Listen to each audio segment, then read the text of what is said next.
Welcome to the Winged Wheel Podcast. Here to talk all things hockey are your hosts, Brad Crisco, Ryan Hanna, and Evan Lobsinger.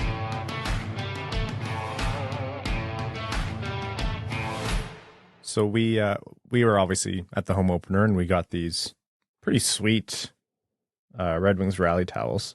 And it's Detroit Red Wings, big letters, and 5 players standing, you know, as they do for like the anthem at the blue line. And of course, it has the Bertuzzi, Larkin, Raymond line.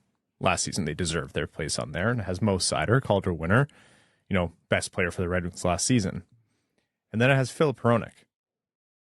I have nothing against Ville Husso. But tell me why, after everything they went through last season, that was not Jordan Oesterle or Danny DeKeyser on that towel. They deserve that damn spot. They were asked to play first pairing defense when we, the Red Wings, my dog, everyone knew damn well that shouldn't have been their role, and they still did it to the best of their ability. Did it always go well? No, but hey, they didn't ask to be put in that position. Much like me, I didn't ask to be born, but here we are. I think the least that could have been done would have been to put Oesterle or DeKeyser on that towel. So, I'd have put Olli Juolevi personally. No, man. When the notes that I got for Juolevi when the Red Wings picked him up on waivers, we talked about this on the podcast, but the fact that multiple, you know, prominent people in the sport were used the phrase not NHL caliber, I went, ooh. Well, at least we got hope. It's a brave new world. Which went about as well as Juolevi trying to turn 180 degrees on the ice. Speaking of 180 degrees, whoa, the Red Wings from the Chicago game to this one against Anaheim, that was a big turnaround. Massive, which I'm grateful for because recording these late night episodes aren't fun as is. And to do that after a loss would have been tough. So thank you, Red Wings, for winning. We take that as a personal, you did us a personal favor. A blowout victory against the Ducks was much needed. It went from 2021 Red Wings to 2022 Red Wings in a span of 3 days. There is what it felt like. Yeah, we're going to get into it, but man, after the Chicago game, I was like, it's pretty, not confused. There's just a lot going on in terms of how, well, first of all, how the team played. It called a lot into question, but then just, you know, how people were reacting to how the team played. And I don't think anyone was wrong, but I was like, whoa, this is foreign. Like, we haven't had this in a while. And it all ties into expectations. But that's what the Red Wings signed up for. I don't know if it's about expectations so much as, I know this word gets thrown around a lot and probably way too often these days, but the trauma of the past few seasons just quickly rises back to the top when you see a game like that. Yeah. Yes. Yeah. That'll look old fears. And by old, I mean like from April. I literally very briefly sent out a tweet tonight based on previous seasons and the Chicago game that I immediately deleted because I'm like, nope, can't put that out into the atmosphere, where I send something like, time for the Red Wings to face their biggest foe, a third period lead. The Red Wings in the third period. And I'm just like, nope, delete. We're not dealing with that. Thank you for not jinxing it, because that absolutely would have been a jinx. Yeah, 1,000%. Like I hit send and I went, nope, jinx. Yeah, gone. Folks, welcome to the Winged Wheel Podcast. Here to talk to you about all things Red Wings hockey, the world of the NHL, and much more. I'm one of your hosts, Ryan Hanna. And I'm Evan. No, that's Brad Crisco. Evan's not here. Taking Evan's spot, actually sitting in Evan's chair, is myself, and sitting in my chair that I usually sit in is the Mark Stahl 1000 Games Sunglasses t-shirt. So hopefully you like his contribution. Thank you, Mark. Forever a Red Wing. I felt like that is the best energy to capture when Evan's not here. Big Evan vibes.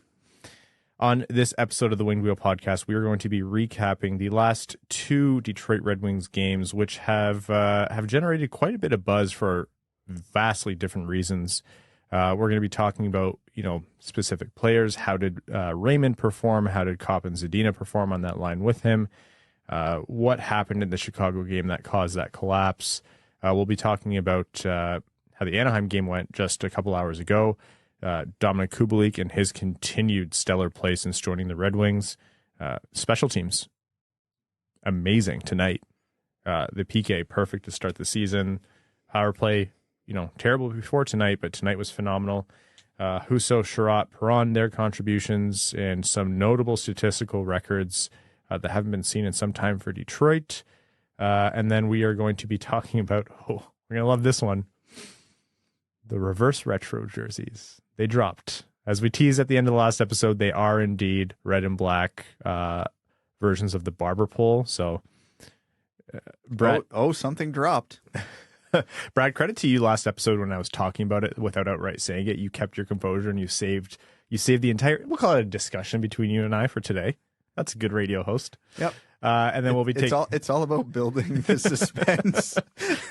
And then we'll be taking a look around the league. But before we do that, I first want to let you know about Winged Wheel Podcast Night at the LCA. Folks, we are less than a week away. It is Saturday, October 29th.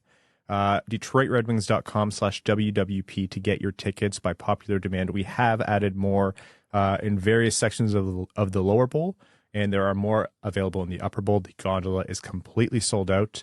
Those are discounted tickets to the game. So you get a special Winged Wheel Podcast discount courtesy of the Detroit Red Wings. You get access to the pre-game live episode recording featuring Ken Daniels and Mickey Redmond. That's at Hockeytown Cafe. There's going to be merch, prizes, giveaways, meet and greets. In addition to the pregame meetup, you can get food and drinks there. And then you're going to be sitting, obviously, in Winged Wheel Podcast specific sections all throughout the LCA. Afterwards, we're going to keep the party going at Harry's Detroit, right nearby the arena. It's a really, really great time. Evan's actually off tonight, just in his energy chamber, building up the mental fortitude for the amount of signatures and smiles he's going to have to display on that night. But it's a really great time. And the most important thing here is that a portion of the proceeds from each ticket sold benefits the Jamie Daniels Foundation.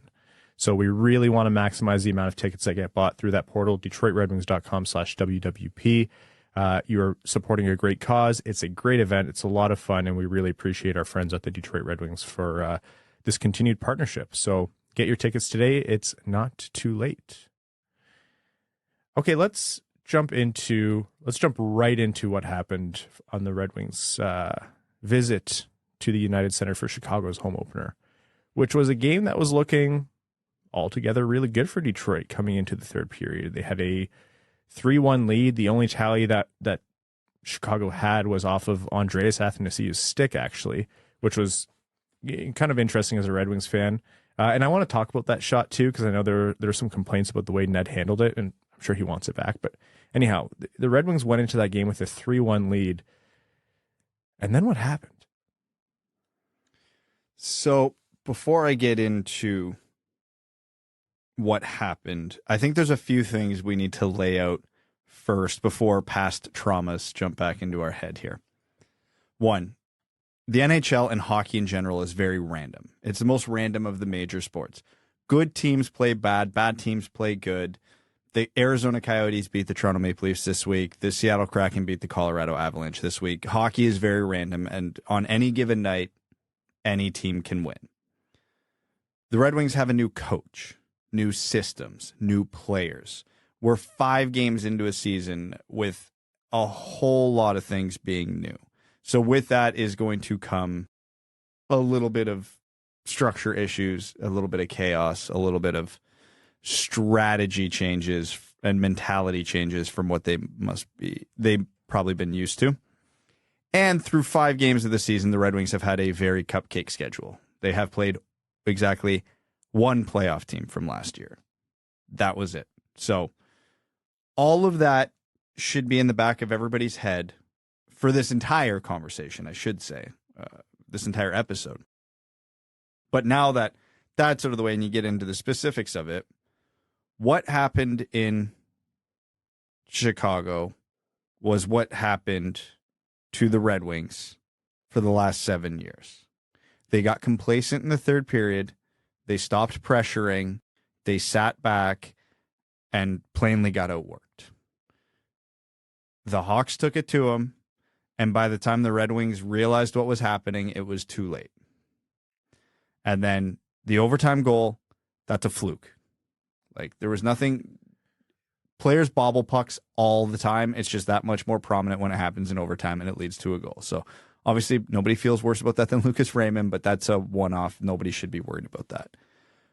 What everybody probably should have had some concern with was the old habits, the fire drills in the D zone, the blowing a third period lead, the just seeming complete lack of any structure throughout that period, which was my immediate concern because I'm like, they've got another bad team coming up, and this is where a season can kind of turn. Yeah. You start strong, and then you lose to a team like as devastatingly awful as the Hawks are going to be this year. And then you walk into Anaheim, who I think was 1-3-1 or something like that going into this game. If you lose that game or you have a similar performance, that's the type of thing that can kind of determine how your season is going to go. Like, that's a bit of an overdramatic statement, but like, you know, expectations shift. So obviously we know how the Anaheim game went, so all those concerns got squashed pretty quickly. But yeah, so I'll just chalk it up to a new team with a new coach having a bad night on the road. I really liked what you said before about hockey is a random sport. That didn't matter for the last however many years, for the most part, because of exactly what you just talked about. You know, the Red Wings had really bad habits, which led to them being, and I think the scientific term is, a god-awful hockey team. So those random games, the Red Wings weren't even in it in enough games for the randomness to really hurt that often.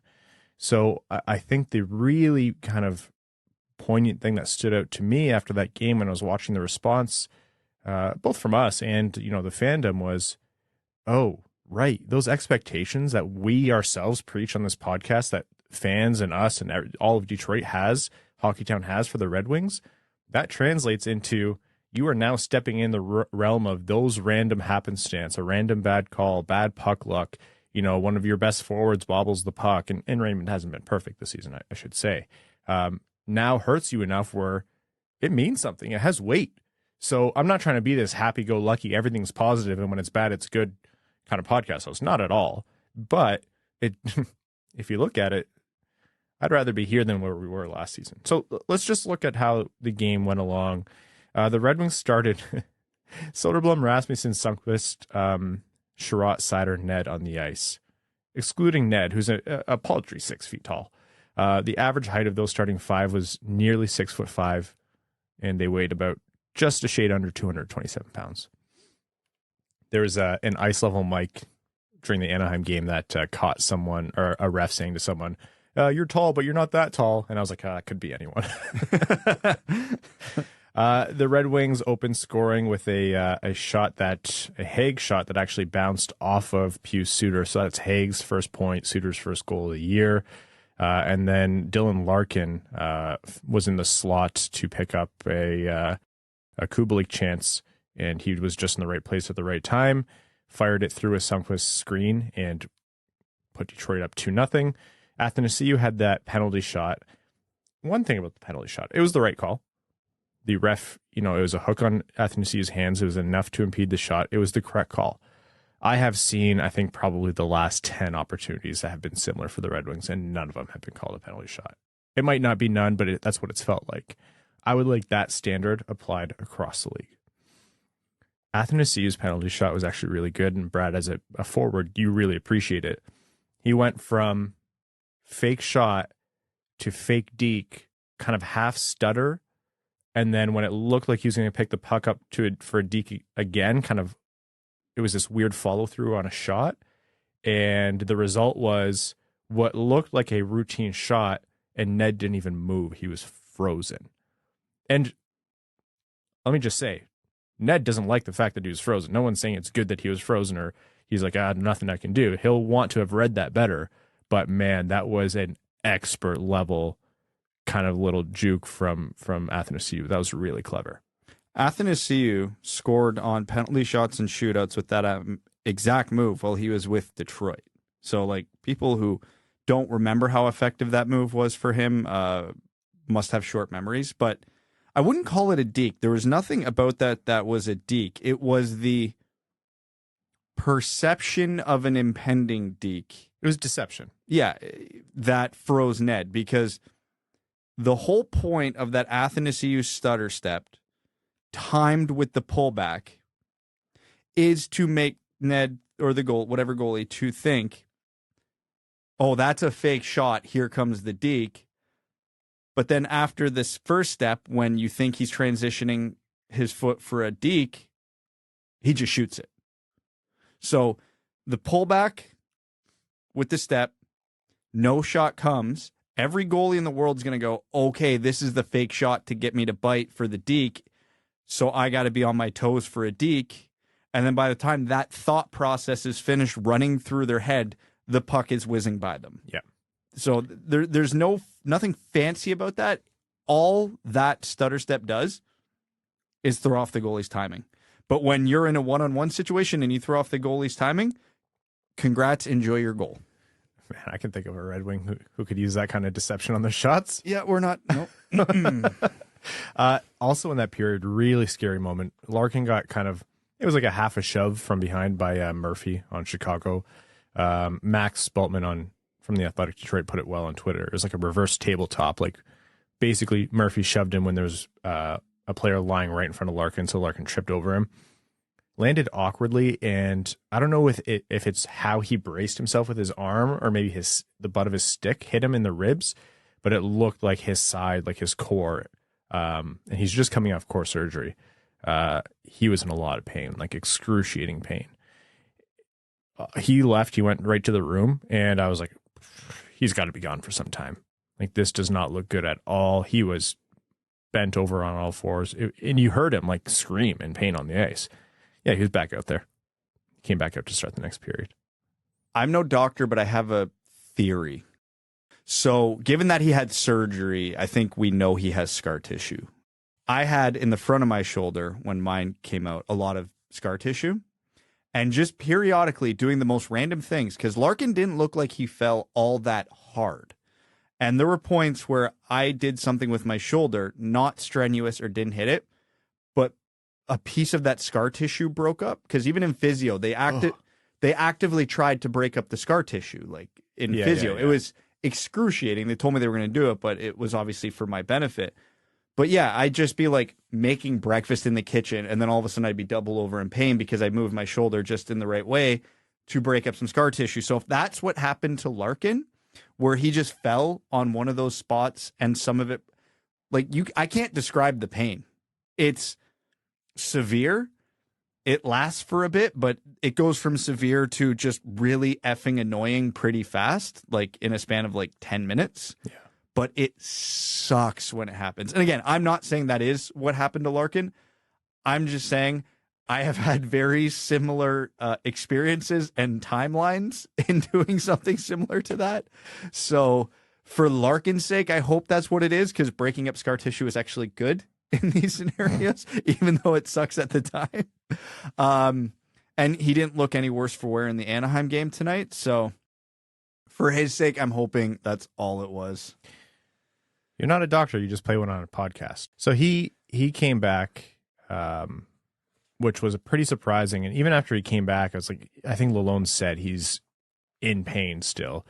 And he played the Anaheim game and did great. So whatever it is, he's able to play through it. I just hope that it's not serious. But for a little while there, I'm like, the Red Wings are down their three most productive forwards, Larkin, Bertuzzi, and Vrana. And that's going to be a bad time. So very fortunate that Larkin stayed in. The rest of the Red Wings production came by way of a Olimata shot that was expertly redirected in by Dominik Kubalik.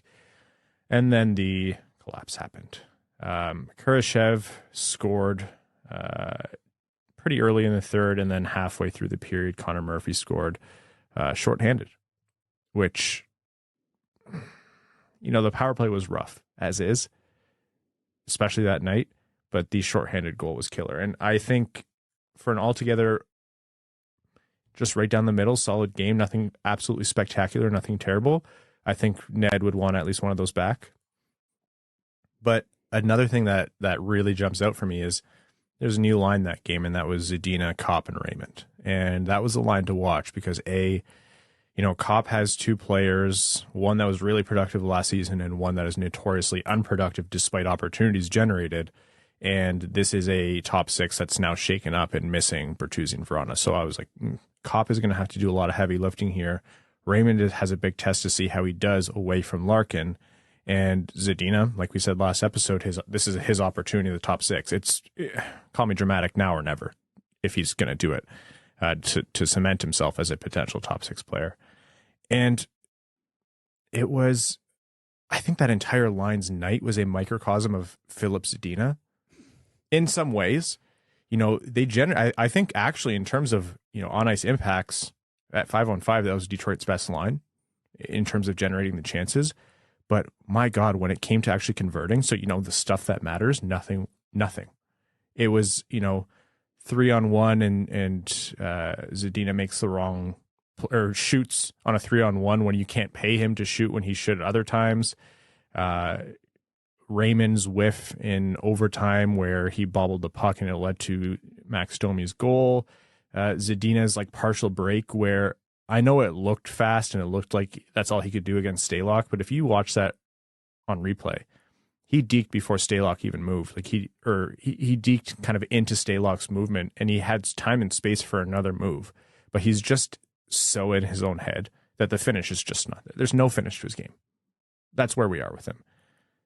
No finish, no luck is a bad combo. And before anyone gets too upset about that, it's not bad luck isn't leading to the lack of production. It's the lack of finish that is. So it's like, yeah, there's some pretty big mistakes and some pretty big misses, but the line altogether was not bad. It was weird.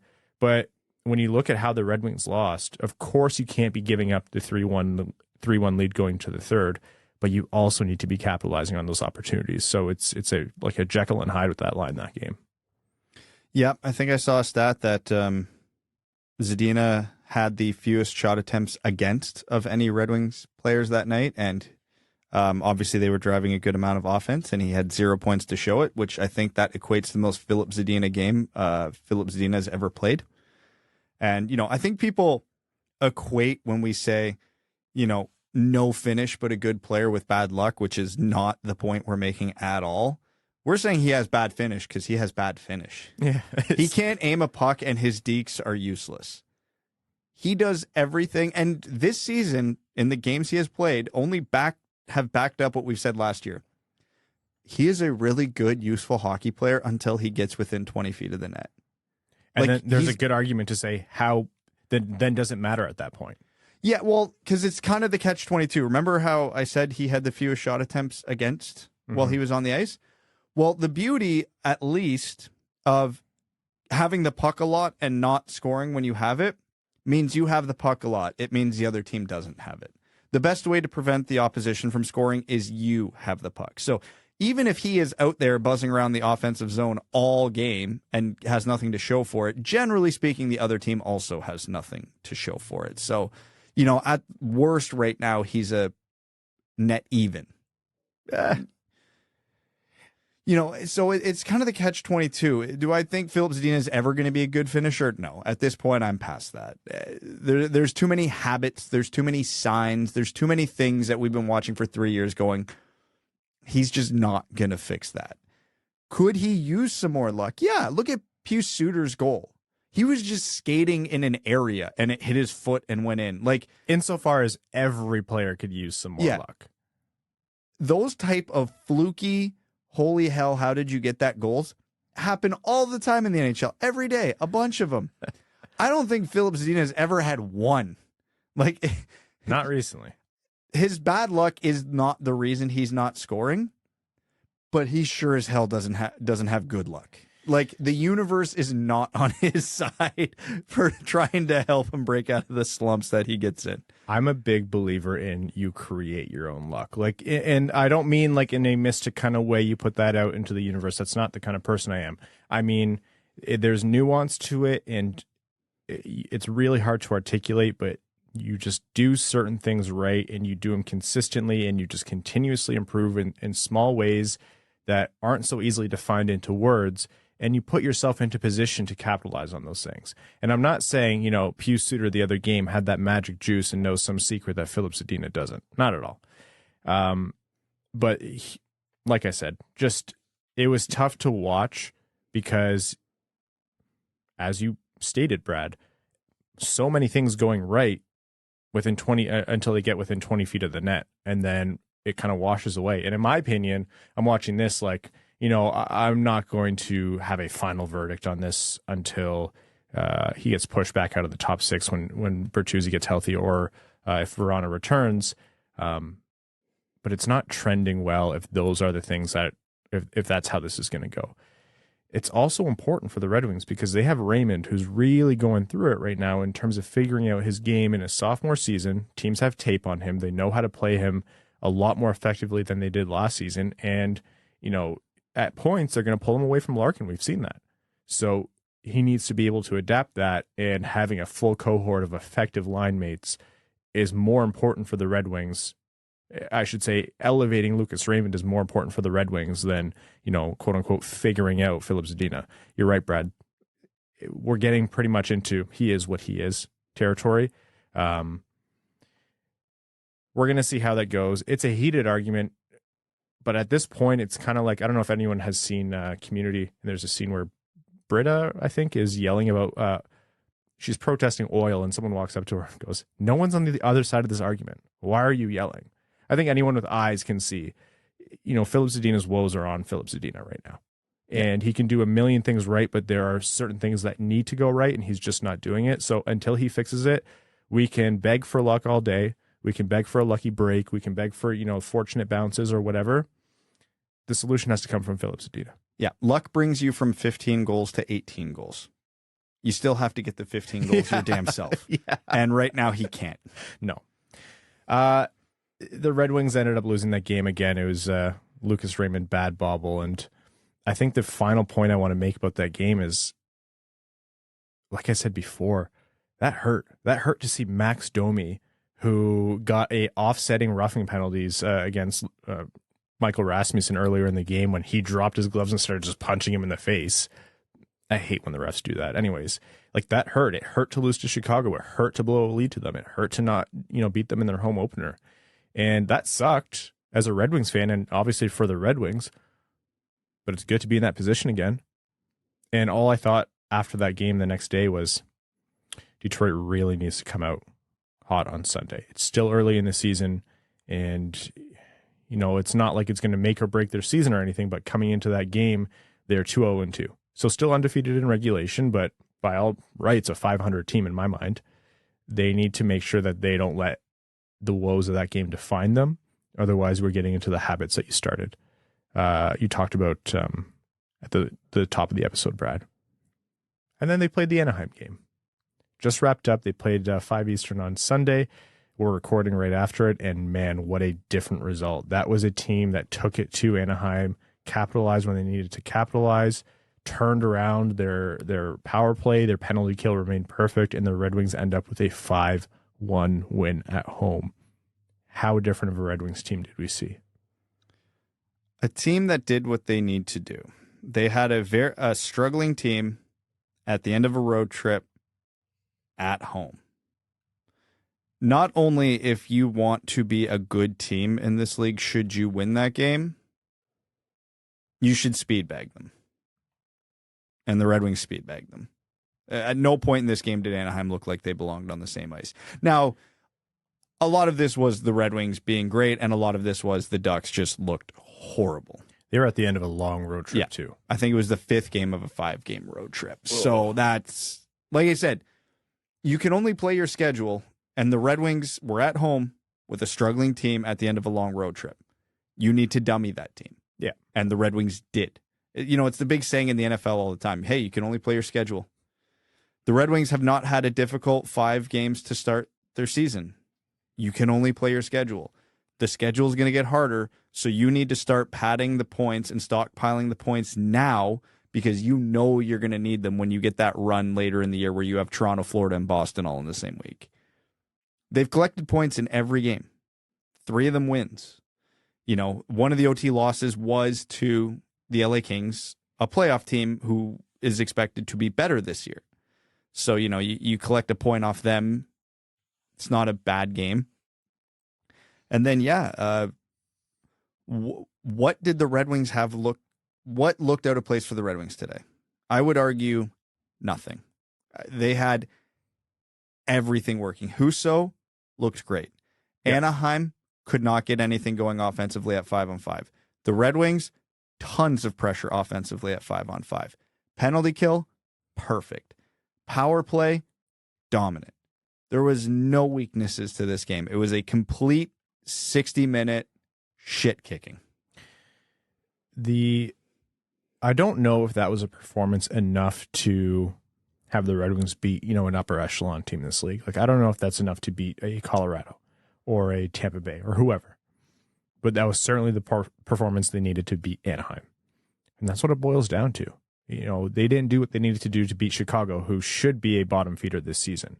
And they came out, and like you said, Brad, they did everything that they needed to do right. It wasn't a perfect game. I thought they could have done, a few things a bit better. But by all means, when it came to, let's call it that within the 20 feet of the net, they converted. And that's what matters. Dylan Larkin opened the scoring off of a Kubalik rebound, right place, right time. David Perron added from his office on that left side, and man, his shot is heating up. Like, his power play goal from that left side, I have a feeling we're going to be seeing quite a bit of this, and that's what they brought Perron in for. He's not really known to be a 5-on-5 phenom, but he's going to be effective for your power play, and Detroit's power play was hurting before tonight, and he delivered from that left side. So 2 power play goals to open the game. Trevor Zegras scored to split those 2 goals.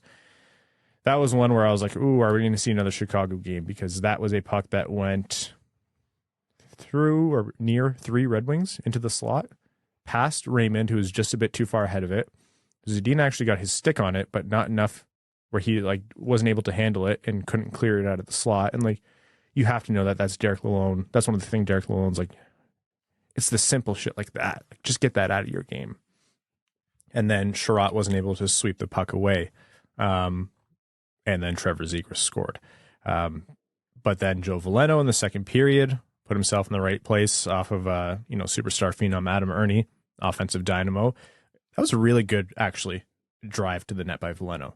He drove hard to the net, used his strength, and then you made a note of this, Brad. He freed his stick up. It's not an easy thing to do, both physically and to have the presence of mind to do it. His stick was wrapped up in there, but he got it free and got a stick on the puck, and that's a lot of guys would have skated right past the net or too deep or wouldn't have put themselves in the right position. So I really like that. It wasn't a massive play, but it was a nice little thing from Veleno. There are 2 very subtle things Veleno did on that play that will get you goals in the NHL, like he did there. 1, like you just mentioned, he freed his stick. 2, look at the lane he took on the defenseman covering him. He did not just concede the middle and attempt to go backdoor. He did his absolute damnedest to get between that defenseman and Adam Ernie.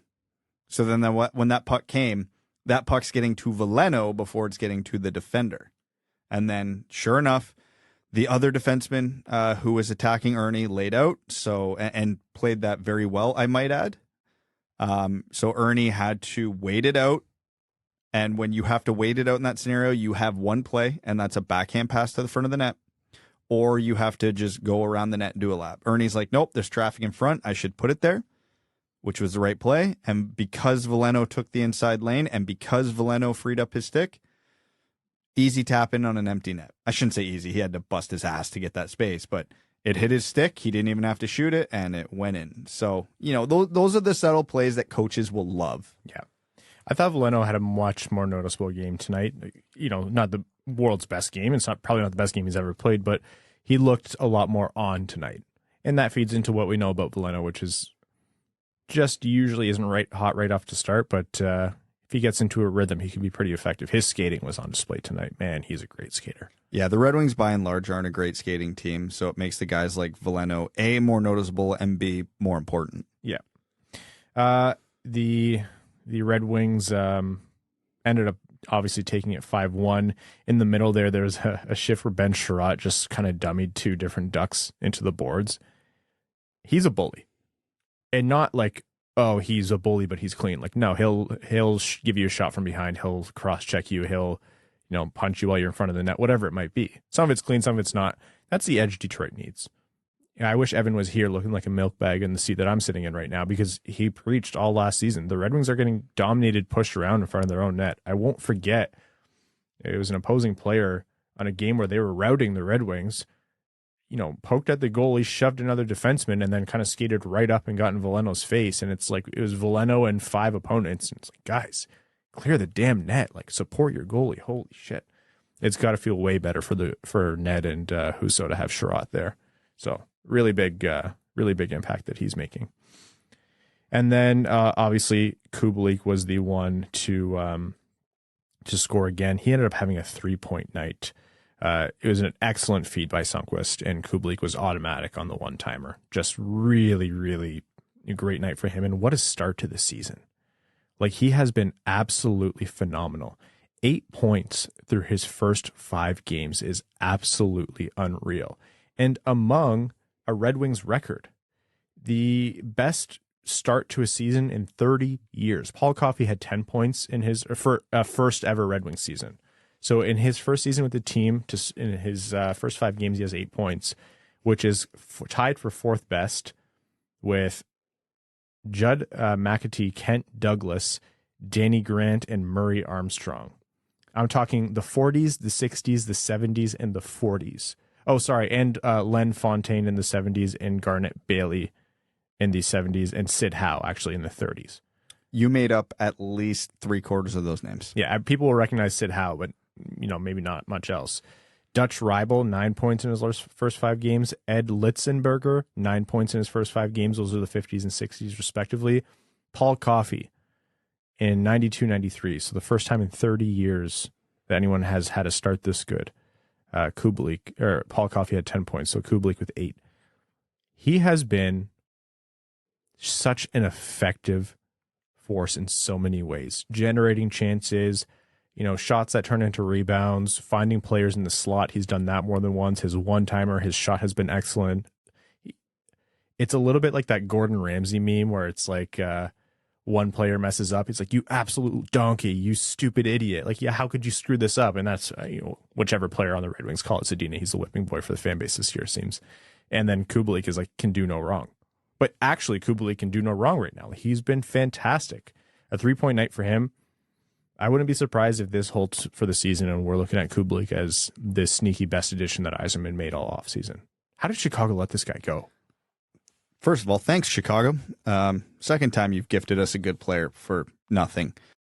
One of the big talking points we had for the last handful of seasons was just how the Red Wings offense struggled, especially the power play, because they had nobody who could shoot the puck at an elite level.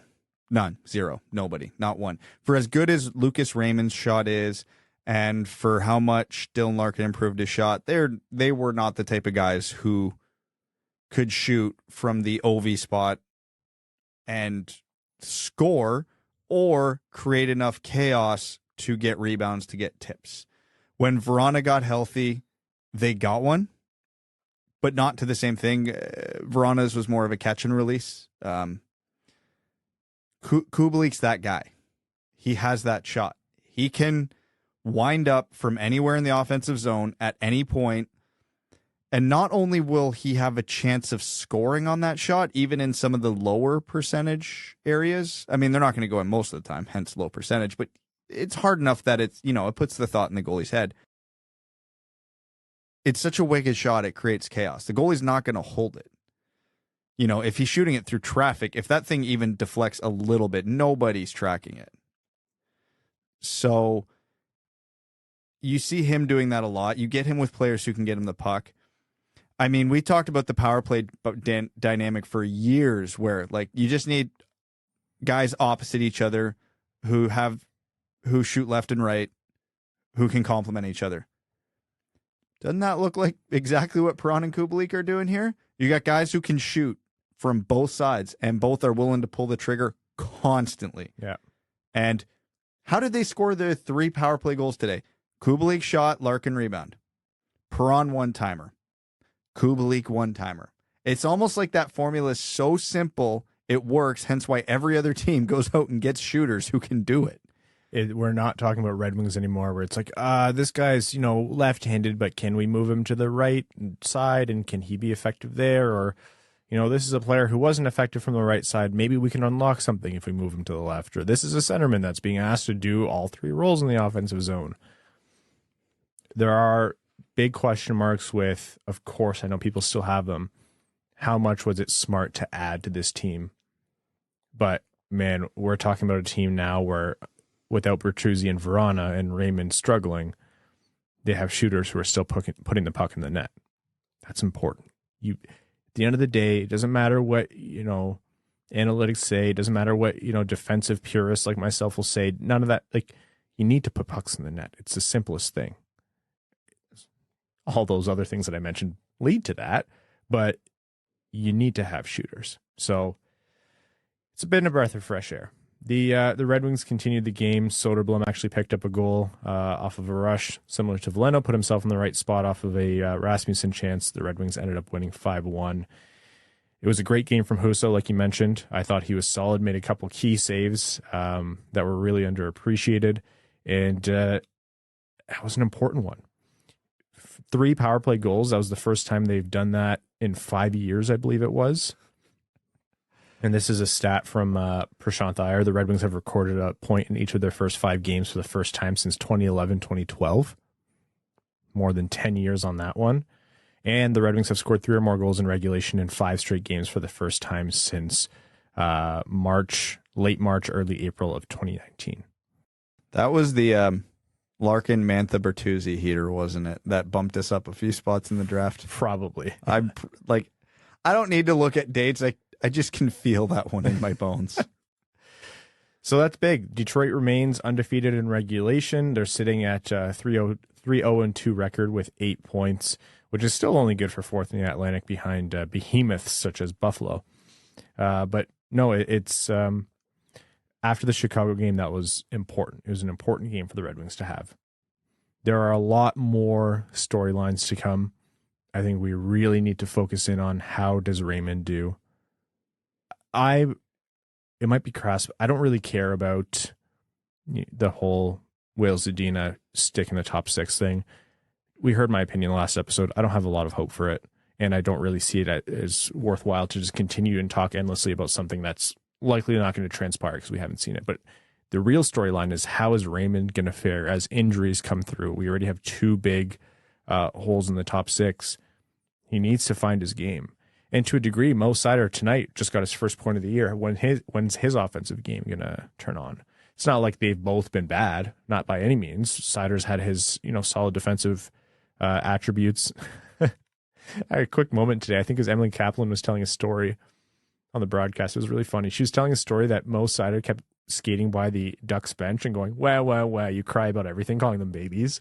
And then in the background, people actually didn't even hear the story because in the background, Ned put a big piece of tape on his blocker and wrote "Hi, Mom" on it. This goofy ass team. How do you not love them? Well, love that. Not often the backup goalie is who doesn't play is the bigger story than the starter, but Ned found a way. Yeah. And it was funny too because, Mo just giving it to the Ducks bench is great, considering in that period there was a scrum. I can't remember what led to it, but I guess Mo didn't like what happened, so he just came in and decided to, I don't know what the proper term is, humiliate Frank Facciano and just knocked him over with ease. And then not one Duck player even looked at him. Punk tested him. He got a penalty, mind you. He got a penalty, but he put the Ducks through the punk test, and they failed miserably. Right in front of the Ducks bench, too. The whole bench is there. Man, they're gassed. They're like 5-game road trip. Yeah. They're down 3 hours on sleep. They're like, dude, can I just go home to California, please? Seider walks in and lays a pretty dirty hit on Vetrano there. Think one guy. Nothing. Mo skates off to the penalty box like it's just a casual fall day. So after that game, the Red Wings power play went from, I think, around 12.5%, and then they ended up scoring 1, 2, 3 power play goals, and they have moved up. Well, they still have a perfect PK percentage, and they moved up into kind of the acceptable range for power play percentage. Their PK percentage, they are 17 for 17. They're still perfect to start the season, and their power play percentage, they moved into, I think, the top 15. God, I love small sample size math. they're 15th at 23.8%. So they're tied for 15th in the NHL. They need to make sure that they have more games like tonight.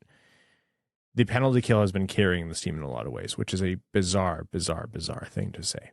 It allows Mo Sader to go punk test teams. But genuinely, you remove that 3, like you said, small sample size, you remove that 3 power play goal game, the Red Wings aren't sitting at 15th in the league. They're sitting among the bottom of that power play. So they need to make sure that they continue to be effective. They have the tools to do it. Larkin's been effective. Perron has been effective. Kubalik has been generating chances and has been a scoring threat on the power play. But it needs to stay that way because it did not look good against Chicago and prior. But yeah, the penalty kill, 17 for 17 to open the year. I think it's 26 was their record. Prashant was talking about it. 26, yeah. Franchise record, 26 consecutive penalties killed to start a season. 9 more would be great. 10 more would be great. Let's set a record. Weren't the Red Wings 32nd in the league on the PK last year, if not really close to it? Wasn't good, I'll tell you that. I watched it. It sucked. And then 17-17. Yeah. Who knew that special teams would be the story of this game, but also the Red Wings season, and the highlight of that would be the penalty kill. Much credit to that very aggressive penalty kill that Derek Lalonde is rolling out. It's a breath of fresh air. They had to try something different. It was like tepid before that. It's one of the few times the fan base was right, because the number of times I would see people just screaming on Twitter, will somebody please move? Yeah. Penalty kill and power play. Yeah. There's no movement on either. Yeah. They're at least doing something now. It's just like the aggressive penalty kill is actually like that's a different strategy, and it's not, you won't see that everywhere. But on the power play, it's like, no, every effective power play has to have movement. And if it's not going to be moving feet, you need to be able to move the puck fast. And the Red Wings certainly don't have tic-tac-toe passers all across the lineup, or at least not last season. So, breath of fresh air. We'll see if the Red Wings are able to maintain their pace that they showed against the Ducks. I don't know. Probably not sustainable to be scoring 3 power play goals every game, but it was a good 180 from before. And the Red Wings have one game between now and our next episode. It's Tuesday night against the Devils, also at home. And then we'll be talking to you Wednesday night on our next recording. The Devils, who have been very good early this year. If they get goaltending, they have shown that to be a good team. So I view that as another playoff level team test for the Red Wings. Yeah, because the Red Wings beat them once already this year, but the Red Wings were not the better team that game. I agree. They were not the better team. All right, Brad, you want to talk about a jersey? Not really. Adidas revealed their newest rendition of the once tried reverse retro jerseys, where the concept is to take an old elements from old jerseys and switch it up a little bit. The Red Wings went with the barber pole and not inverted the colors, but kind of inverted the colors. What was white is now red, and what was red, the bars are now black. Yes, a black element, black on a Red Wings jersey. And I promise you, when we were picking the colors for the studio, we did not have this information yet. So that was just a fun happenstance. Very polarizing. Polarizing across this table. Based on the reactions I was seeing on Twitter, I don't think it was very polarizing. It looked like a heavy majority was on the dislike side of it. I think it was really cool of the Red Wings to make a jersey to match our special Winged Wheel podcast, Mickey Redmond flannels. I deeply appreciate that too. Yeah. Which we are giving 2 away to a couple of the random ticket buyers for Winged Wheel podcast night at the LCA, by the way. First of all, can I open? Because I know you're more passionate about this. By all means, Ryan. We all know how the last Red Wings reverse retro went. It was a terrible jersey. That screamed, we don't care to be here, so we're not going to try. And I don't even know if that was the Red Wings so much as Adidas. Like I don't know. Every team has a different dynamic, and I don't want to pretend to know how much design thought went into it. So I actually listened to a podcast this week with the head of Adidas involved in this program, and it sounds like it is a pretty heavy collaboration that is led by Adidas. Yeah, okay. That's the impression that I got. So the last one was atrocious. And it was atrocious because it didn't fit the design elements of like the whole program they were putting together. It didn't look good. And it was just nothing. It was bland. It was a blank slate. Like the Centennial Classic that's hanging above your head, Brad. I remember when that came out, I was like, I don't really love this. It seems plain, but then the silver elements really grew on me, and I really love that jersey now. The previous reverse retro, I still don't like it. Yeah, simple can work. That one didn't. The Red Wings this time, in my mind, they tried something. Absolutely, they did. And I'm going to come at this by saying when it was launched, I had the luxury of having, seen it before, and knew what it was going to look like. And I had already processed that in my mind. So that's probably why there was no like big reaction one way or another for me. Is it the exact jersey that I and a lot of other people, I think you are clamoring for? No, but that also, I kind of expected it because reverse retro doesn't always mean take something old and make a plain switch to it. And then, ta-da, you have this. They were always going to try something a little wild. They generally go for more fashion type jerseys. Like I think that's really what Adidas was going for here. And you don't have to like it, but it was in the realm of what I was expecting. I was surprised that they pulled the trigger on black. Is it my dream Red Wings jersey? No. I like it though. I don't think it's bad. I don't mind the black at all. They're not going to wear it for like 40 games. Wearing it for 10 games, which is actually, more than I thought they would be, but I don't mind over 10% of the season. I don't mind it at all. I also think it was hurt because Adidas insisted on launching all of them at once, and they launched them with these videos with like washed out colors, so the red looked like a dull orange, and they had these models who didn't know how to hold their arms, and they very obviously never wore a hockey jersey in their lives. But then when you saw the full kit with Larkin, it actually looked much better on Larkin with proper colors once the Red Wings media team was able to launch it themselves. I'm looking at this compared to the previous reverse retro and not like the dream mock-ups that the rest of the fandom has. I like it. I think it's fine. I think it's cool. I'd probably rock one. Okay, let me explain in great detail all the reasons you're wrong. The usual episode on this podcast. No. I understand like these jerseys are an aesthetic preference thing, so I don't begrudge anybody who likes or dislikes anything fashion related outside of hockey gear, in which case there are very strict rules to abide by as a chief gatekeeper on that one. But I don't think it's a fashion jersey. I don't think that's what they're going for, because with a lot of the retro reverses, they got really damn goofy with a lot of them. Like they went, man, Florida's are so good. They are so sick. I love them. That's got to be their. I know that the logo isn't a panther, but make that your primary jersey. Yeah, it's phenomenal. Boston and the Islanders leaning into the Gorton's Fishermen and bringing back Winnie the Pooh. Those aren't good jerseys. They're fun jerseys, and people can get behind fun. And I appreciate the Red Wings this year tried something. Like, I do not want that to get lost in every year. Last year had huge vibes of we don't want to participate in this, so we're doing the bare minimum. This is the opposite of that. They definitely went for something here, and I can respect that. If I took every circumstance in the world out of this and I just looked at that Dylan Larkin picture in his uniform and factored nothing else in, it's okay. I still don't love the jersey. I don't think the black fully works with the red in that scenario, but it's okay. But here's the thing. Chicago's retroversed is damn near the same jersey. Like, not only did I think Detroit's looks better. I agree. But they're basically functionally the same damn jersey. Chicago has a history of black and red barber poles in their... It's not even like it's just like some random team the Red Wings don't have any connection to. It's one of their biggest damn rivals. So that drove me nuts.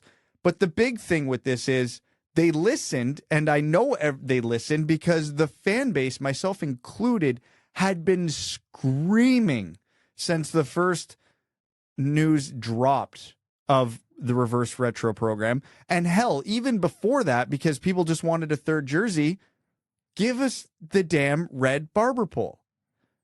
When the retroverse, we said, we have these historic white barber poles that everybody loves. Flip the colors on those, and these things are going to be perfect. This is exactly what everybody wants. They will be universally loved. Grand slam, home run. Enjoy all the money you're going to make off the billions of jerseys you're going to sell. And they didn't listen.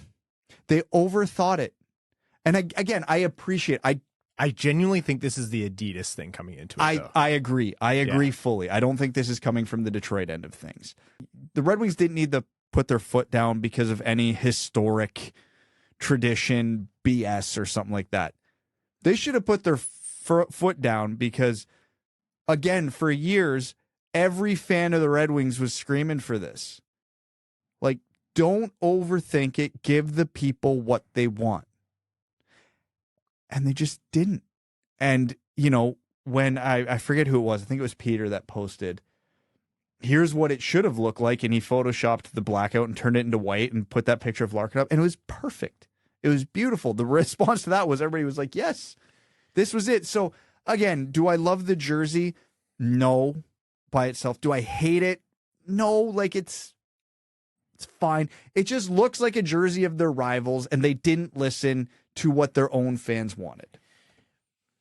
I am doing the probably stupid tall task of I'm putting all of the, looking similar to Chicago, knowing what other things it could have been, all that out of my head, and I'm just enjoying that the Red Wings have anything different.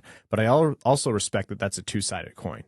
I'm saying, wow, God, I'm glad we get any different kind of Red Wings jerseys because it's been a million years since their last outdoor game or Winter Classic or whatever. But the rest of the fans are saying, and you included, are saying, it's been a million years since our last outdoor game in special jersey, and this is our first time doing it, and we get something that is decidedly different than all of these million other things that could have been great. You want to know what I think the solution is? Get a third jersey. I agree. Like, get a third jersey, and you have to know if there's a third jersey. It is not going to be, this company that's on their way out from supporting NHL jerseys, which Adidas has this season and next, and where they just want to sell a bunch of fashion jerseys. It is hopefully going to be a company that's going to respect, want to work with, the tradition of the Red Wings. Think about what the Winnipeg Jets did. They didn't overthink it. They went to their old jerseys when they could, and they've had a million different variations of their classic Jets logo, and they've all been stellar for the most part. I think if the Red Wings have a third jersey, it can make ones like this way more palatable. Because imagine the Red Wings have the inverted barber pole for the third, or either of these Winter Classics for a third. I don't think there would be that many complaints for a way out there jersey as a special edition reverse retro or whatever outdoor game that isn't a Winter Classic. Then you can get a lot more funky with it. I think it's that you're just missing that element of the Red Wings never get different jerseys, so they went funky with this one, and everyone's like, come on, we have so many good options. Exactly. Like even the 2014 outdoor one. Could you imagine flipping that? Oh, God. I genuinely believe that's the best jersey of all time. Yeah, and if you flip it, how do you think the response would have been? It would have been phenomenal. A cream color Red Wings jersey with a bright red Red Wings logo in the middle with a red Detroit. It'd have been perfect. Again, and I think that's actually a very, very good point you made. We can get weird after we get it right. They haven't got it right yet. Because, again, look at every outdoor. These are the 3 outdoor jerseys from recent memory here. Amazing, amazing, pretty close to amazing. They didn't overthink it. They went with the tradition. They tinkered with some things, and it was good. When you have a logo and a jersey as historic, beautiful, and universally loved as the Red Wings, the worst thing you can do is overthink it. And the Red Wings overthought this one, or Adidas overthought this one, I should say. And again, I've talked on this podcast before in unrelated conversations when people bring up the Red Wings need a black Red Wings jersey. And I've always kind of been like, no, that's not a Red Wings color. It never has been. It doesn't feel like the Red Wings. You know what I mean? Mm-hmm. And then they drop black on this jersey, and everybody's immediate reaction is, that's a Hawks jersey. Just don't overthink it. That's all I ask. I think the Hawks just saw how sweet the studio looks. Never mind that they've done it before. Okay. There's going to be plenty of opinions on the jerseys, I'm sure. And in future, maybe for Patreon exclusive stuff, we'll talk about the other ones and rank them. But man, some of them are a lot of fun. I really love Florida's. And like you said, I love the Winnie the Pooh bear. Okay. Some other stories around the NHL. Vancouver. Speaking of 1920 Detroit Red Wings, JT Miller looks, and I think it's important to understand that, I use this term knowing how heavy it is. Terrible. Like he looks like a guy who is scaring the absolute shit of the GM who just signed that long-term contract that hasn't even kicked in with him. Listen, we've all sat on this podcast and heavily advocated for you do not give 29 and 30-year-olds 8-year expensive deals because eventually they're going to look horrible. With JT Miller's, we knew this contract was going to be bad, real bad one day. We didn't expect it within 2 weeks. I was thinking years. like 4 or 5 years. It's early. You have to imagine a player of his caliber is going to turn it around, but Vancouver's not a low drama team. Let's put it lightly. Toronto obviously takes the cake for drama within the hockey universe and in Canadian hockey universe especially, but a underrated contender, I think Vancouver, I mean, they have a reputation for it, to put it lightly, of the dramatics, and they're going to have to figure this out because they are locked into some paths, let's say. So I'm going to make a comparison here to you, and I want you to know if I'm, oh my God, this is going to be the best transition I've ever had. If I'm off base here, almost unlocking a secret base. That's good.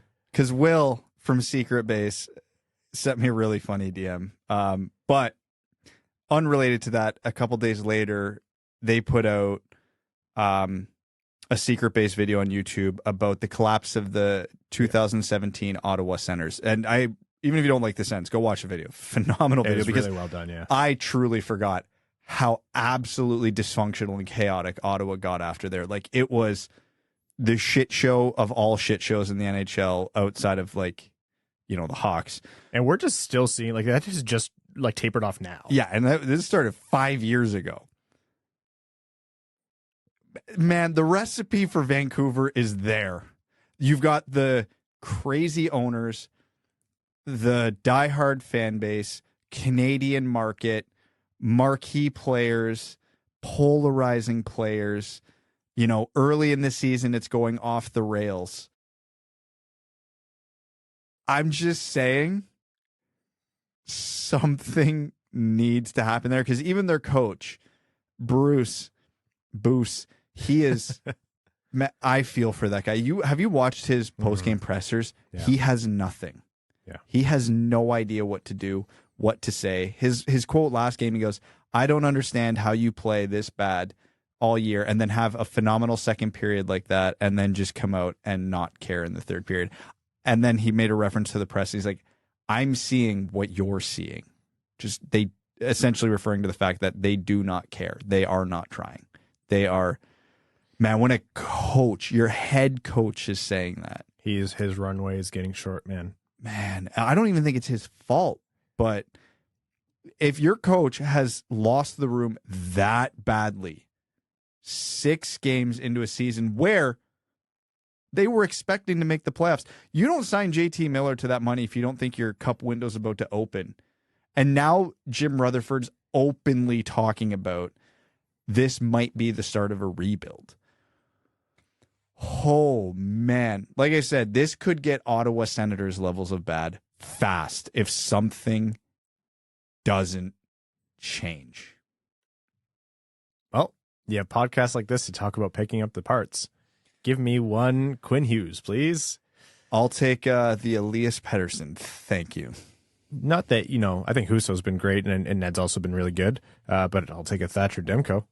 Not the way he's been playing. Yeah. He'll get it together. I have faith in Thatcher Demko. Some other points. This is much delayed. The statistic has changed since then, but Connor Bedard's first 10 games in the WHL this season, 9 goals, 10 assists, 140 shot attempts, 70 shots on goal. And that's an old stat, so God knows how that's changed.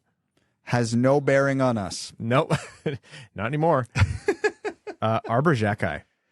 Oh, man, is this a fun story? We don't have a lot of time to get too into it, but watching him beat the pulp out of Zach Kassian And they asked him later how the fight started. He said, I was smiling at him on the face-off, and he asked me what I was laughing about. And I said, you. He gave me a shot. I asked him if he wanted one. He said, sure. And then they asked him if Cassian said anything after. All he said was, good fight. Probably all he could muster. He beat the piss out of him. He ragdolled him at the end of it. The absolute animal instinct when he saw Zach Cassian getting set up, and his teammates told him, like, Zach Cassian's a very good technical fighter. And he is. I think him and Giovanni Smith went at it, and Cassian is too good of a fighter. Or maybe that was Lucic. Anyways. And what did Xhekaj do? He basically ran at him so he couldn't get set, and it was just like everyone's eyes got wide and went, holy shit. I sent it in our group chat with me, you, and Evan. Yep. We see each other so much. That is not a lively group chat. Like, that group chat is for administrative purposes mostly. And we were all just like, oh my God. And then Slavkovsky and his manic like celebration when he scored his goal, and he was yelling in who was it, Brown? Josh Brown, I believe. His like eyes wide, like screaming at him. I was like, is Montreal fun? What's going on over there? This is how you get through a rebuild. You have fun stories like this. But, you know, as much, I don't know in the States how much it's been talked about, but I know Arber Xhekaj has got a lot of press in Canada, specifically for working at Costco a couple of years ago. People don't understand how truly remarkable his story is. So you get drafted into the OHL up here at 15 years old. So you play your 15-year-old year, and then you get drafted, and then ideally you play your 16-year-old year in the OHL or some feeder team to the OHL. He didn't get drafted, so he went and played in the GOJHL, the Goj, Junior B hockey. Junior B, not Junior A. The Goj. I have several employees that work for me that play in this league. Do you know where... I tripped over someone who played in the Junior B earlier. Do you know where all the players, most of the players from the Goj end up? On podcasts. In my league. Playing Senior A whale shit hockey with me. Half my team is players from the Goj. Brad showed me a clip from one of his games earlier, and before you make fun of him, it was a clip worth showing me. And the first thing I said in the clip was, is that you? And he's like, yeah. I was like, I'm not trying to be an asshole here, but you look tiny compared to those guys. The defenseman I was coming down on that one, I'm pretty sure, is legit 6'3", 6'4". He was huge. Yeah. Anyways, keep going. So, like... The Goj will feed into my whale shit Senior A hockey. Arber Xhekaj played 1 year in the Goj at 16 years old. Signed as a free agent with the Kitchener Rangers. Played that season with the Kitchener Rangers. Played where he had 3 points in 59 games. Like, I watched a ton of Rangers games. He was a non-factor that year. Played another season. Was better, but unspectacular. Missed the season due to COVID. Comes back, is a physical freak, is near a point per game, has a highlight of the year knockout of a guy on Owen Sound, gets traded to Hamilton at the deadline, wins the OHL championship with Hamilton because they were a wagon that year, does not play one game in the AHL, goes straight from the OHL to the NHL. So he went from a Senior A feeder league, Junior B hockey, to the NHL in 4 seasons. That is insane. Like, we've talked on this podcast about how, you know, only the elite of the elite are the guys who ever actually make it. And if you're not the best player on your AAA team by the time you're 15 years old and playing in the OHL at 16 or NCAA, you're not making the NHL. That's just stats. 99.9% of guys fit into that category somehow. But everybody says you got to hold on to your dreams because maybe you could be that outlier, that 1 in 1,000. Arber Xhekaj is the 1 in 10,000. Like, and the fact that he's endeared himself to an entire fan base, the entire league, and everybody loves him, and he's got a great nickname, and it's remarkable. I've never seen this in my adult life. It is a tall task to ask Red Wings fans to cheer for anything Montreal Canadiens related, unless they're like playing the Leafs or something. But as long as it's not against the Red Wings, I am a big fan of watching that kid play. Yeah, I mean, you can cheer for a person without cheering for the team. Very quick note here. We talked last episode about how Sebastian Cossa was playing his first AHL game. He won his first AHL game, a 3-2 win over Milwaukee. So credit to Sebastian Cossa on a solid game. And it looks like they're going to be doing pretty much assignments between Toledo in the ECHL and Grand Rapids in the AHL just to maximize his starts and opportunities, which I like that. I have to say I didn't really know what they were going to do with Cossa this year because they have Brats from Okanora in Grand Rapids, but I really like that strategy, and I like that they're not afraid to move him around. And I'm sure it's not what he... I don't pretend to know what he likes. Like I think it's that back and forth is a little crummy, but you can essentially schedule it out if you know what you're doing, if you know that that's what you're doing. All right. Before we get into overtime here, I have a quick note, and that is about an event that is going on December 1st, Thursday, December 1st at 7:30 a.m. You heard that right, 7:30 a.m. to 9:30 a.m. at Motor City Casino in Detroit. Hot Stove Stories with Mickey and Ken. It is to benefit the Jamie Daniels Foundation. It is an event that we are very, very excited for. It's going to feature many special guests. In addition to Mickey and Ken, it's going to be Chris Draper, Chris Osgood, Wes McCauley of the referees Hot Mic, and Dan O'Halloran, storied referee. I'll be there doing my best to moderate those legends. It is going to be a great time. You get breakfast. There's going to be a Q&A period. And plus there is also a silent auction element. They have some really, really great items being auctioned off. There's going to be live and silent auction. There's going to be a suite to a Red Wings game, including a visit with Ken and Mick in the gondola for 4 people, a signed cider jersey, Larkin and Bertuzzi signed game sticks, Austin Matthews home signed jerseys. So if you know any sickos who are Toronto fans like we do, maybe Steve would like that one. A Sidney Crosby signed game stick. There's going to be a lot of really great stuff there. So get your tickets, JamieDanielsFoundation.org to get your tickets to the event. And then you can also access the live auction as well. Hoping to see you all there bright and early. 7:30 a.m. I would hardly get up at the time for the pod, but for this event, it's well worth it, and it's for a great cause. All right, let's jump into overtime here. Overtime on this episode of the Winged Wheel Podcast is proudly brought to you by our Patreon supporters, patreon.com/Winged Wheel Podcast to join the Dub Club. In addition to the Patreon exclusive Discord, you also get an opportunity to enter into a ton of ticket giveaways. We have 2 tickets to every single Red Wings home game this season, and the vast majority of them are going straight to our patrons. Every home game to start the season has gone to patron, so that's... I don't know how many tickets that is, 6, 8, however many tickets to start the year. And so you can enter into those. You are entered into a lot of other giveaways automatically.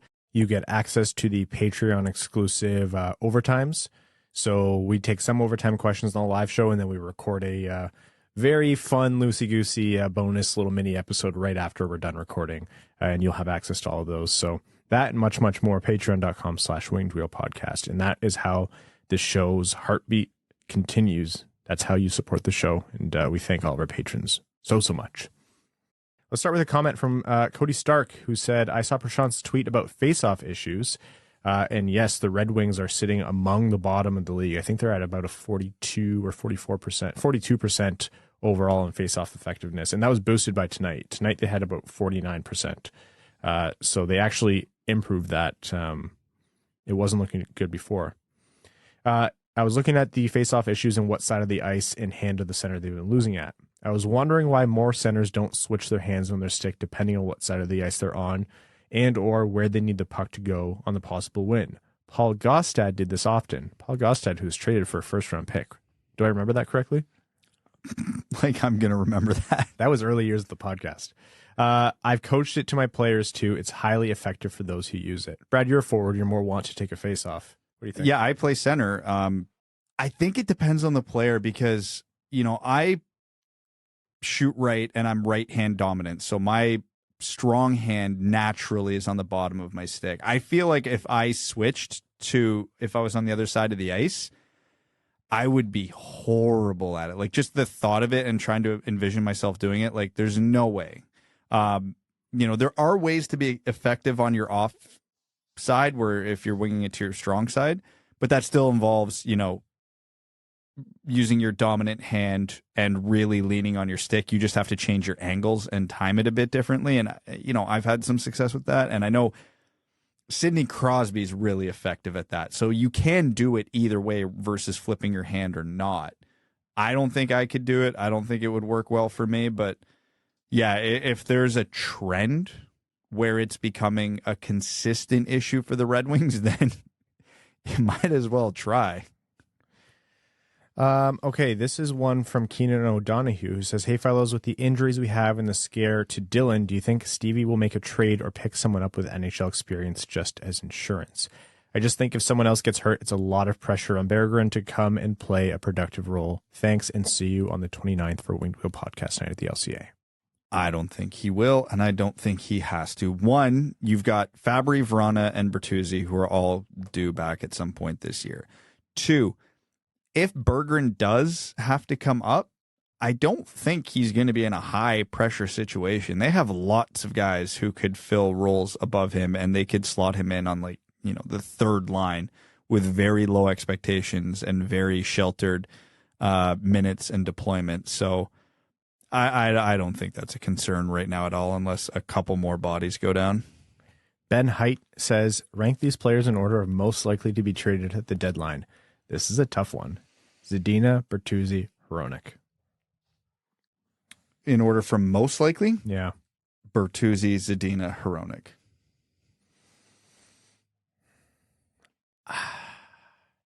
There's enough Hronek chatter every single year where I wonder if this isn't the year.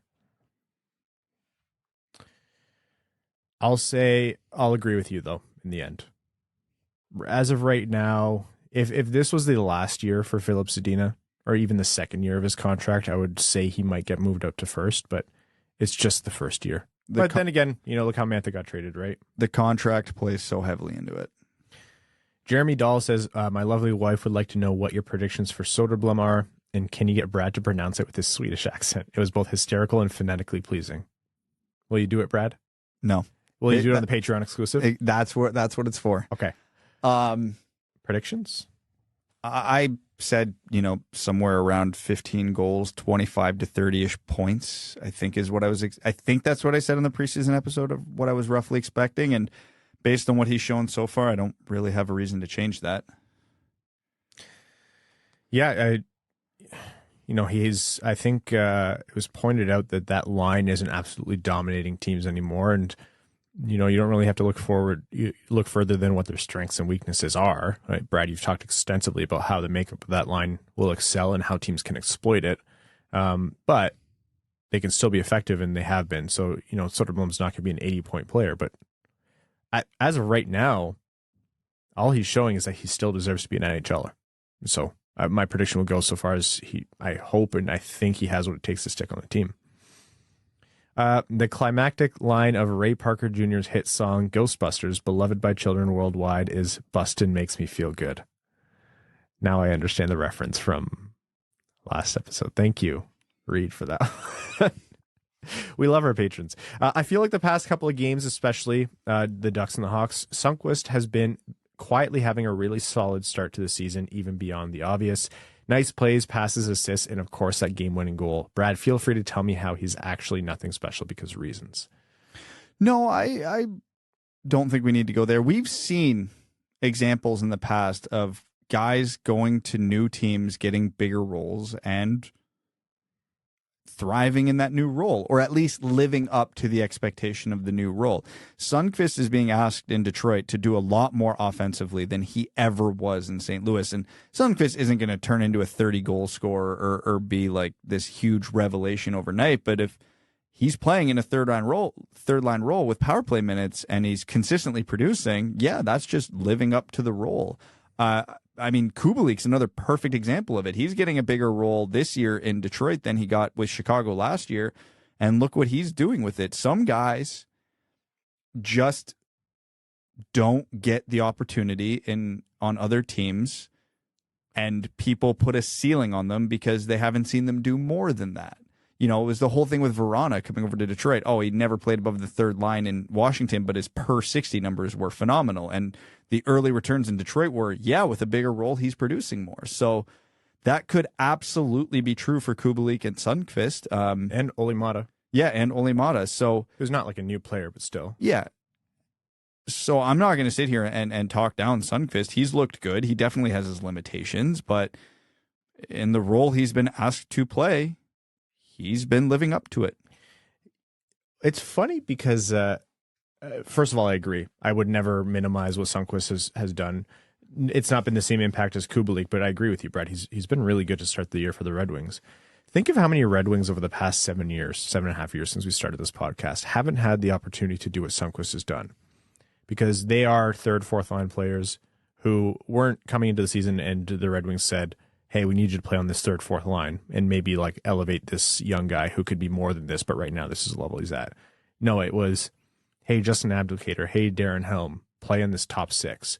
Hey, Danny DeKeyser, who very obviously doesn't have the skating to be doing this, play on the top pairing. Hey, Luke Glendening, where you're really effective in the bottom six. We now need you to play on the power play or be a center on the top two lines. Like, I'm not saying those guys are maligned or, they didn't happily take those roles in more minutes, but this is what we joke about. Like, these guys never asked for this, and they miss an opportunity to kind of shine in a more sheltered role. Hockey is not, all four lines are not created equal in terms of competition, ice time, expectations, what have you. It's a chess game.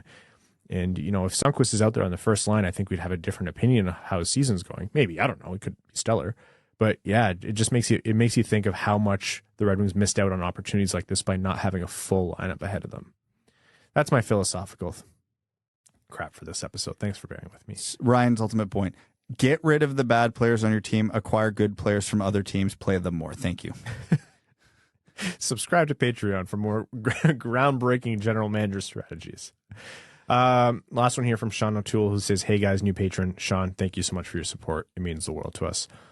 Says, absolutely love the pod. I'm a lifetime Wings fan, raised in Mount Morris Township, shout out, who has lived in Nashville since 95. Simple query. If this team overachieves longer than anyone expects and is in a position to make the last two spots or within range of it for the playoffs, do you think a Chychrun, Rakell, or JT Miller acquisition is something Steve would do? I personally don't. He's always been very measured, just interested in hearing your takes. Again, love the show, and let's go Red effing Wings. One, even if we erase the last 2 weeks from our memories, JT Miller, hell no. God, no. Absolutely not. That contract I don't want anything to do with, and these last 2 weeks have turned it nuclear. No. Give us Höglander and a first to take that contract. Rakell is a winger. I don't think the Red Wings need to add wingers, and I especially don't think the Red Wings need to pay a premium to add a winger with a lot of dollars attached to him. I think we've talked about it before, and I think I've said Jakob Chychrun does make sense for Detroit, depending on the asking price right now. And again, this is all asterisks, depending on the asking price, because the Red Wings have needs on the left side of the D. They don't have that offensive dynamo on the back end, even though Seider looks like he could be that guy, but you need two of them generally. Yeah. First power play, second power play. And Chychrun's young and cost control for, I think, 3 more years. So every box you would need to check in order for, should the Red Wings acquire this player, Chychrun checks the box. Direct position of need, direct skill set of need, age within reason for the window, good value contract with term. Now, Arizona's asking for the world, though. If Arizona comes in 2 first-round picks and Simon Edmondson, you laugh them out of the room. Mm-hmm. 2 first-round picks and, Marco Kasper, absolutely not. No, you're not paying that. But if you want to give up a first-round pick, a good prospect, and a, let's say, good player off the roster, yeah, the Red Wings probably should consider that. You fill in those, which year the pick is, which prospect it is, which player is. I'm not going to bother getting into those details. But something along those lines, if Arizona's willing to listen to, yeah, the Red Wings should be interested. But if it's anything more than that, I would side towards no. If they're even in a conversation to be doing this, I will be thrilled. You have no idea how much we are looking forward to not starting our prospect profiles in January. Yeah, honestly. And with all due respect to Robert Hagg, who's been acceptable so far, I'd much prefer that to be Jacob Chychrun. Yeah, like Hag and Lidstrom have been fine. They've been all right. Yeah, you don't notice. They haven't been good. They haven't been terrible. Like, you don't notice them. They're not league average fine for their third pairing. No, but in terms of what you expect from them, upgrades. Okay, we're going to wrap up this episode. Before I do that, I want to do a couple shout-outs here. First of all, a much belated happy birthday to Alexandra, I'm sorry, if you go with the French-Canadian pronunciation, Denis, so Alexandre Denis. And our good friend Everett Johnson, who had his birthday recently. Everett is a really, really good friend of the show. So happy birthday to you, pal. He is looking jacked. It is a terrible feeling to feel like you're finally getting back in shape after COVID and then seeing him and he's just yoked. You're like, oh, damn it, Everett. And then he gives you one of the big Everett hugs and yeah, it's like, oh, I am small. Yeah, he fit my shoulders were imbalanced. He fixed it. I also want to shout out a couple people, Jordan Keller and Andy Molzen. If you guys have seen us on Instagram or TikTok or YouTube Shorts, those clips are generally put together, or actually completely put together by them. Andy's been crushing it lately, especially. So big shout out, and we're hoping to have a bigger presence on those forms of social media, whatever. Follow us. I know it's working because I work with 45 people who play hockey, and they're all young, so they're all on TikTok, and every one of them mentions how often I pop up on their feed now, and it drives them nuts. Yeah, that's good. We do it specifically to terrorize the people that you know. Okay, we're going to wrap up this episode of the Winged Wheel podcast. Thank you all so much for tuning in. Folks, if you haven't already, DetroitRedWings.com/WWP to get your Winged Wheel podcast night at the LCA tickets. Support's a great cause. We're really looking forward to seeing you there. Next episode's on Wednesday. I'd like to thank all of our listeners, our name level supporters on Patreon, Arjun Shanker, Eves Bartels on behalf of the Sarah Ground Foundation, Aikfer, Armchair GM/Genius, Nick Perks, Terry Driver, the number 69, Crying Ryan, Hannah's Banana Simon Jamathong, Matthew M. Rice, Croner's Left Knee, Ben Hurd, Bango Bango, A Dodge Durango, Brandon M., Carl Pretendant, Analuski, Chimmy, Chris Paul, Chris P., or Chris Ball, not Chris Paul, Chris Ball.